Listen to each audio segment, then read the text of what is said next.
So hi everybody, today we are at the Auto Expo 2025.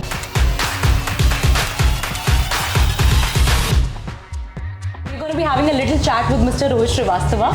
He's the Chief Growth Officer at EKA Mobility. EKA has plans of launching its highest fleet of commercial vehicles, electric commercial vehicle rather, at this expo. So what is your vision behind that? We want to, if you look at our vision, we want to be a global volume leader in EVs. We are not in any kind of fossil fuel, we are purely EV and some part hydrogen. We want to be a global volume leader, and as part of that vision, we are looking at addressing every possible segment in the market which can find an intelligent use of an EV. Right. So as far as I know, your portfolio covers electric buses, there are trucks, there are small commercial vehicle as well. So there is quite a lot of diversity over here. Yes. What inspired this? So as I said, we want to be present globally, we want to be a global volume leader, and that is the inspiration for us to be in every segment. Some segments are not so volume centric, but some segments are very high volume, so these are different segments. And as you rightly also said that we are present in all three, trucks, buses and SUVs. That's pretty much the commercial vehicle if you look at the commercial vehicle business. So we are now launching our trucks here, which is a complete range. Yes. So we will have right from the 55-ton tractor going right up to a 7-ton vehicle. Yes. And in the small commercial vehicle, we have both passenger as well as goods. Yes. We have the 6-seater, which you must have seen outside. Yes. There will be a 1.7-ton vehicle on a goods version of that vehicle. We also have a 3-seater three-wheeler. Yes. So these are very strong volume churners. If you look at the Indian market itself, you will have about a total industry volume of about 500,000. That's huge. Yes, that's very huge. Plus, there is a very huge potential of these vehicles in the neighboring geographies like Africa, and these are some very strong markets for these kind of vehicles. We also intend to be present there. And then of course there are buses. We are present across the city range, which is the 7 meter, 9 meter and 12 meter. And we also have a coach, which you just saw. Yes. We also have a low floor vehicle, which some of the cities prefer, and then the tarmac coach application happens on that. All right. And all these vehicles will be available to all suitable geographies. As you must have seen, we have a technology tie-up with the VDL. VDL is one of our investors. So to that extent, we have these vehicles which are suitable for some advanced geographies also. And we should be able to open these markets also at the right time. All right. That's wonderful to note. A lesser amount of battery. That's the first and the foremost thing that we have. Right. As Pinnacle Group, we are very uniquely enabled because Pinnacle Industries has been present in the seating solutions. In fact, bus seating solutions, bus interiors. Now they also do the railway seating, Vande Bharat seating, etc. So the entire seating solution is sort of in our influence or control, if you want to call it that way. There is a group company called Inster, which has a world-class machine shop. So the entire structural part. So if you now look at the buses, there are two things which are crucial. One is the efficiency we spoke about. The other three things. The second is the structure, which is the real strength of the bus, and an operator is worried about that. And then there are experience, what the passenger experience. So the seating solutions, the comfort, convenience, etc.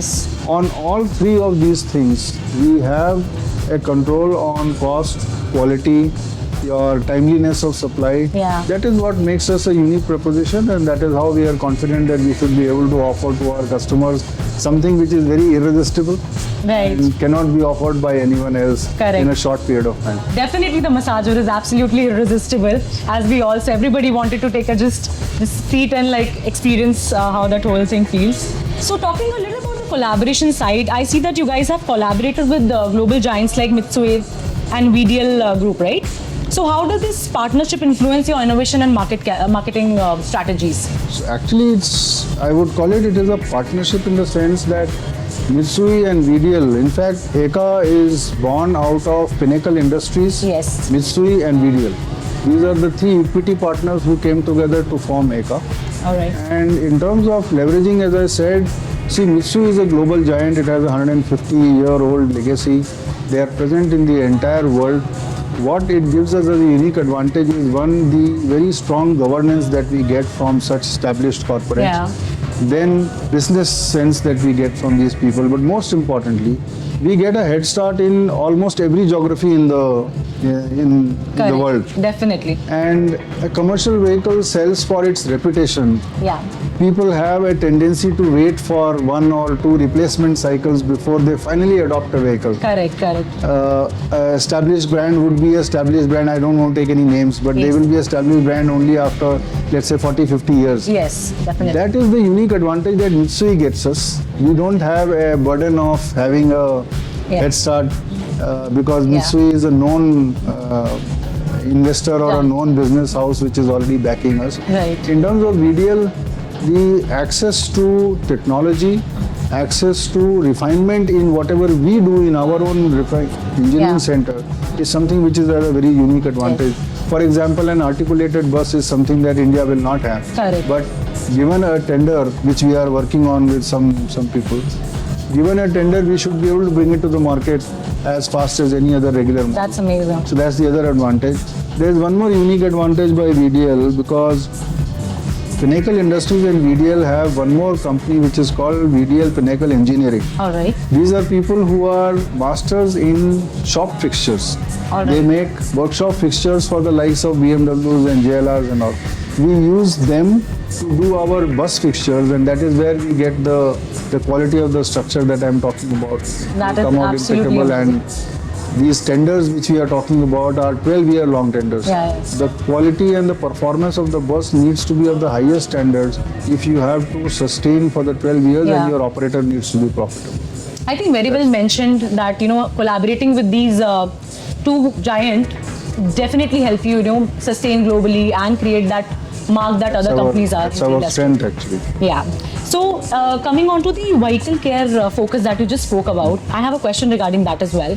So you had a recent tie-up with Vehicle Care focuses on enhancing the EV fleet maintenance, like you just spoke about, right? So how do collaboration like these support EKA's commitment to deliver seamless customer experiences? So if you look at EKA, one of the philosophies is Ekatva.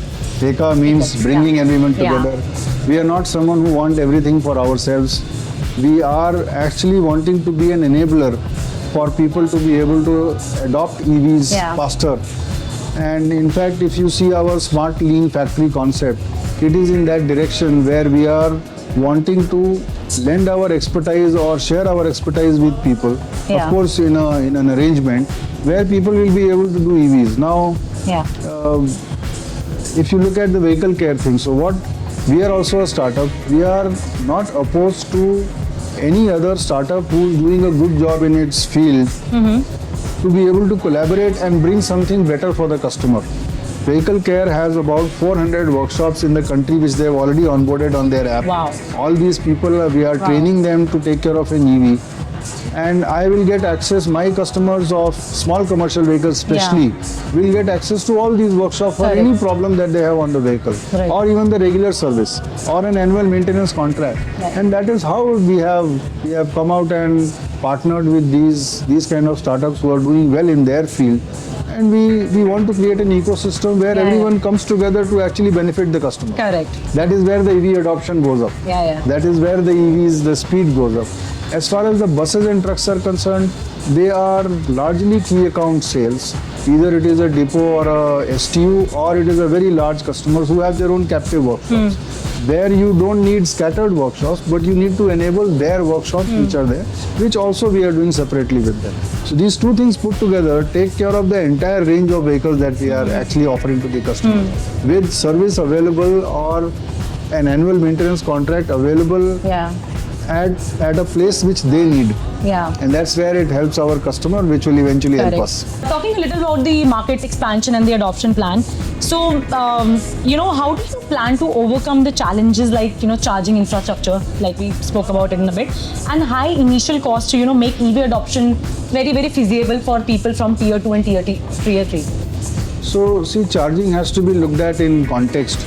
If you look at the buses, for example, which is the largest number today, all these buses are loop operations and they have chargers in the depot, and therefore the so-called range anxiety actually does not exist. Because the depots are also placed the depots are there. There is a loop operation that is happening, and therefore the charging that is not there. For trucks also, we are saying that the early adopters will be people who are doing a regular route Yeah. and they have an assured load. And they are able to clock about 400 to 500 kilometers on an Yeah. everyday basis. Now these routes are also fixed because it's a logistics business. Correct. It doesn't happen that today you are going here, tomorrow you are going Yeah. there. It's a route and it is done frequented on an everyday basis, and Yeah. there is a complete schedule that you have. Yeah. Once you have such a schedule, it is very easy to spot places where you will need to install a charger. Today the Yeah. government is also very supportive. Definitely. And you can install a charger, an opportunity charger, or at the two ends, same like buses you have depots. Right. So you can have two depots. Even if you need an opportunity charge, you can identify a place and install a charger there. That's So that can amazing. be taken care. In the smaller commercial vehicles, the charging facility has been given in both. So there is an AC charging and a DC charging, both Okay. can be done. People can charge it at their home with their 15 Yes. ampere socket. Yes. That is one.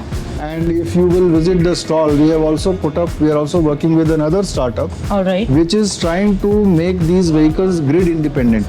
As in, there is a solar charger.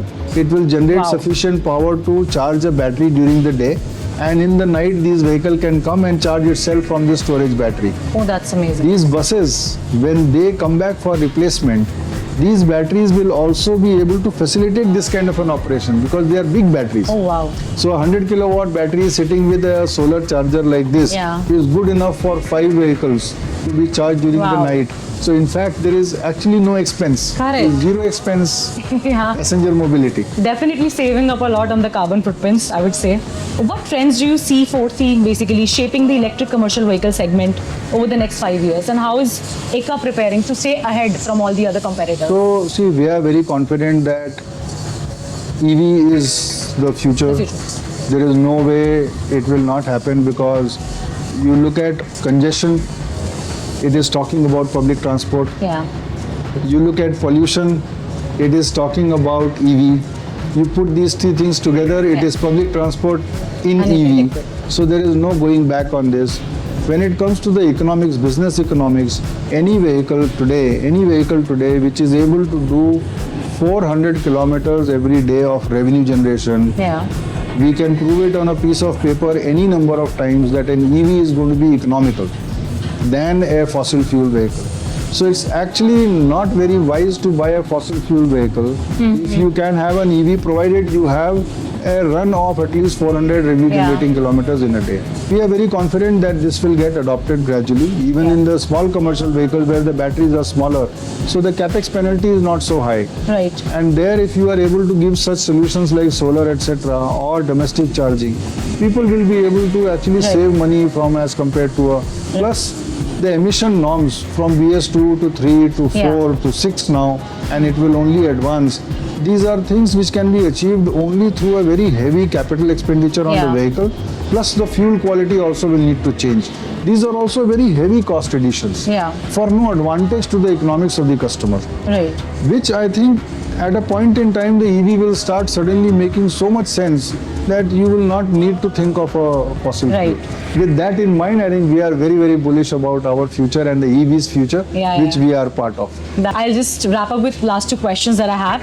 So the bus that you have launched, it caters to city, intercity and shuttle appliances, right? Applications. You are using it as shuttles as well.